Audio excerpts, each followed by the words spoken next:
se laver pendant Yom Tov. Alors là, je parle la halakha d'après Rav Ben Zion Abba Shaul. C'est possible qu'il y a d'autres rabbanim qui sont plus stricts ou plus indulgents, mais je pense pas qu'il y a plus indulgents que Rav Ben Zion à ce sujet. Alors, il faut savoir, se laver d'abord à l'eau froide. C'est quoi l'eau froide? Moins de 37 degrés. Parce que 37 degrés, ça devient déjà agréable. Et là, pas au sujet de cuire. Cuisson, c'est une autre chose. Ouais. Au sujet de laver l'eau froide ou laver de l'eau chaude, c'est environ 37 degrés. Pourquoi? Parce que 37 degrés, ça devient agréable. Moins de 37 degrés, on ne souffre pas évidemment, mais c'est pas agréable. Et donc, ce que Chachamim, on verra, Chachamim, l'eau chaude, c'est 37 degrés. Donc se laver à de l'eau qui est moins de 37 degrés, ça s'appelle l'eau froide. On a le droit, le corps, d'après tout le monde, ouais, comme ça Moshe Feinstein parle, se laver les cheveux, les Ashkénazes ont une coutume de ne pas se laver les cheveux. Nous, les séfarades, on a le droit de se laver les cheveux. Donc, se laver à l'eau froide, on a le droit, tout le corps, les cheveux inclus. Pour les Ashkénazim, on n'a pas le droit de se laver les cheveux. Pourquoi?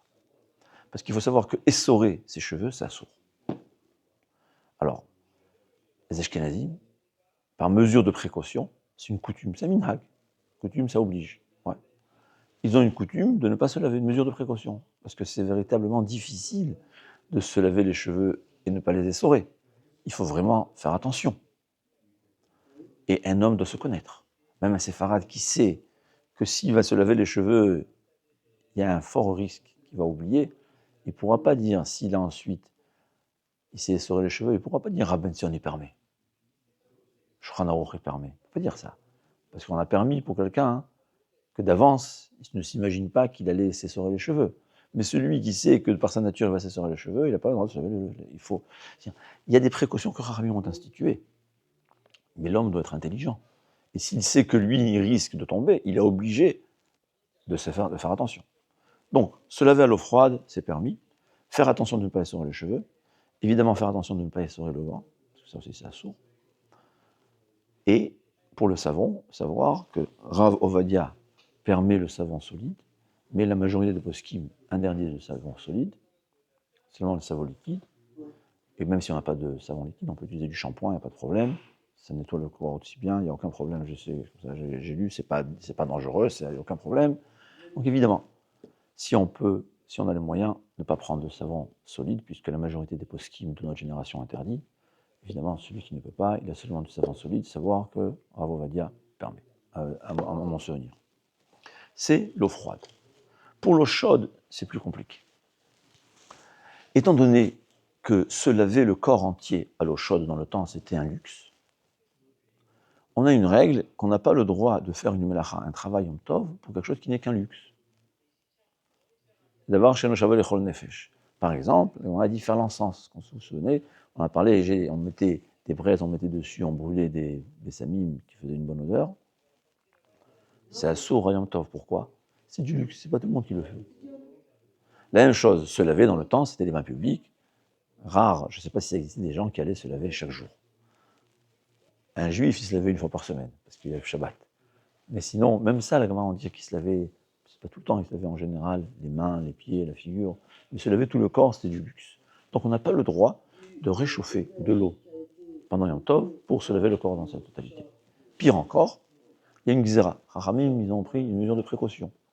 Par exemple, Shabbat, il faut savoir que de l'eau qui a été réchauffée avant Shabbat, ou pendant Shabbat d'une façon permise, par le soleil, un non-juif qui l'a réchauffée pour son propre utilisation.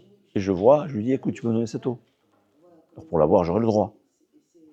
Ouais, si le goy l'a fait pour l'utilisation d'un goy, pas si l'a fait pour un juif. Si l'a fait pour un juif, c'est totalement assourd.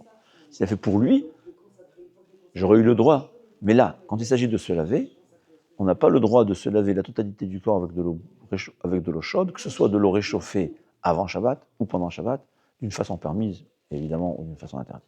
Pourquoi? Si tu permets à l'homme de se laver avec de l'eau réchauffée avant Shabbat, il va oublier, il va réchauffer l'eau pendant Shabbat. Combien de gens, ils se lavent avec de l'eau chaude, Ouais, ces rabbins, ils interdisent, et ils ne savent pas que quand tu ouvres l'eau chaude, il y a le gaz qui s'allume. Ouais, ça s'appelle en général Juncker. Comment ça s'appelle en français? Comment ça s'appelle en français, le système-là en Israël, ils appellent ça Junkers. Junkers, en fait, c'est une marque. D'accord? Peu importe. Les gens, ils ne sont pas conscients. C'est totalement sourd. Le chauffe-eau, il s'allume tout automatiquement. C'est sourd. C'est allumer un feu, réchauffer, bouillir de l'eau, éteindre le feu. Hachem Yerachem. Ouais. Donc, s'il y a un chauffe-eau, c'est interdit. Mais même si j'ai un cumulus, et peut-être qu'en théorie, je ne transgresse aucun interdit, il faut savoir, Chachamim ont totalement interdit avec à Shabbat, même de l'eau réchauffée avant Shabbat. À Yom Tov, pour les Ashkenazim, c'est comme Shabbat. On n'a pas le droit de se laver avec de l'eau chaude. Comment on dit, c'est quoi chaude? 37 degrés. Que ce soit de l'eau réchauffée avant Yom Tov ou avant Shabbat, de façon permise ou de façon interdite, on n'a pas le droit de se laver de peur que la personne va réchauffer de l'eau pendant Yom Tov. On parle même, alors aujourd'hui tu diras c'est facile de transgresser le issour. Même dans le temps, j'ai de l'eau réchauffée, je vais faire à l'ancienne, je prends une baignoire, je la remplis, j'ai pas le droit. Pourquoi? Xéra. Ouais. Pour les Sfaradim, dira Ben Tzina Shaul, selon Shulchan Aruch, on a le droit de se laver pendant Yom Tov la totalité du corps avec de l'eau réchauffée avant Yom Tov. C'est-à-dire le cas dans le temps, c'est quoi? J'ai réchauffé 200 litres d'eau avant Yom Tov. Pendant Yom Tov, il va venir, il va remplir sa bassine d'eau chaude, il va mélanger avec de l'eau, le résultat sera 37 degrés, il a le droit de se laver. Si le résultat est 36 degrés, même pour un ashkenaz, on peut se laver. Mais si le résultat est 37 degrés, c'est seulement pour un séfarade. Pourquoi? Il se lave avec de l'eau chaude qui a été réchauffée avant Yom Tov. Qu'est-ce qui se passe dans un cumulus? Ou bien dans un doud shemesh. En Israël, c'est réchauffé par l'eau. Il faut savoir que ce qui est réchauffé dans les doud shemesh, ce n'est pas un système photovoltaïque, c'est un effet de serre, en fait. D'accord? C'est ce qu'on appelle l'effet de serre, c'est noir, les tuyaux, c'est comme une cage noire, recouverte d'un verre, et l'effet de serre, que les rayons de soleil rentrent et ne ressortent pas, c'est comme dans la voiture. Une voiture, elle arrive à 70 degrés à l'intérieur, là-bas, ça arrive à 90 degrés. C'est ça la différence, c'est ce qu'on appelle l'effet de serre.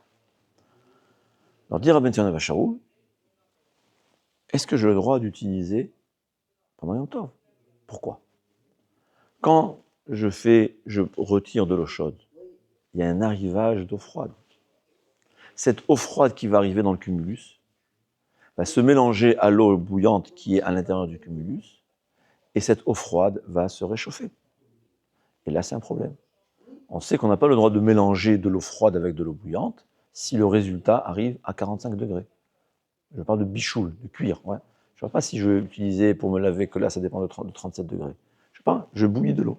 C'est-à-dire, si j'ai une marmite pleine d'eau bouillante qui est à 90 degrés, je prends 2 litres d'eau et le résultat, il est 80 degrés, ça s'appelle qu'il a cuit l'eau. Et à Shabbat, alors là, la différence est la suivante. Si cette eau bouillante a été bouillie par le feu, j'ai mélangé de l'eau froide, et l'eau froide est devenue chaude, et chayav minatora, ça s'appelle cuire minatora. Si cette eau bouillante-là est du doud shemesh, a été réchauffée par le soleil, l'effet de serre, pas photovoltaïque, l'effet de serre, c'est de l'eau réchauffée par le soleil, il a fait un mélange, c'est des rabananes. Nos sages ont interdit. Le problème se pose que quand je fais sortir de l'eau du robinet, il y a un nouvel arrivage d'eau froide dans le cumulus qui se mélange avec l'eau bouillante qui est dans le cumulus, et le résultat devient bouillant. Donc ça s'appelle que j'ai réchauffé de l'eau. Alors si c'est Shabbat, dans le cas où c'est un cumulus électrique, c'est un problème de Deoraita. Dans le cas où c'est un doud shemesh, c'est un problème de Derabanan. Il faut savoir que dans le cas du doud shemesh, beaucoup de poskim interdisent et beaucoup de poskim permettent. Pourquoi? Parce que ça ne s'appelle pas que je bouillis volontairement, je le fais activement. C'est quoi? C'est automatique. Je retire de l'eau, automatiquement il y a un nouvel arrivage d'eau. Je provoque un nouvel arrivage d'eau. Et dans le cas où je n'ai aucun intérêt que cette eau se réchauffe, pourquoi?